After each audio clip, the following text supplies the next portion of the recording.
Wara li l-erba' filgħaxija kien deċiż li l-vot fuq il-mozzjoni tal-Oppożizzjoni Laburista dwar il-ġustizzja u l-intern jittieħed fit-30 ta' Mejju, l-attenzjoni qed iddur fuq il-futur politiku tal-Ministru Carmen Sud Bonnici u l-impatt li dan kollu jista' jħalli fuq it-tmexxija ta' Laurence Gonzi.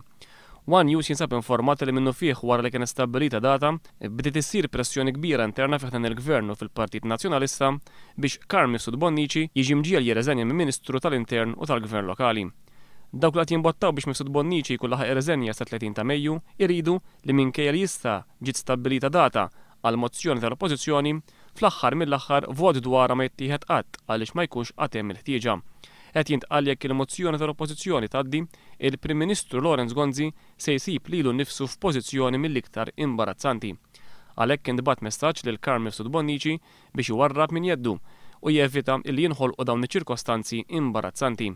Madankollu t-tweġiba ta' Sud Bonnici qed tkun waħda ċara u qed jisħaq illi mhux lest li ċċaqlaq minn Ministru għaliex m'għandux għal xiex.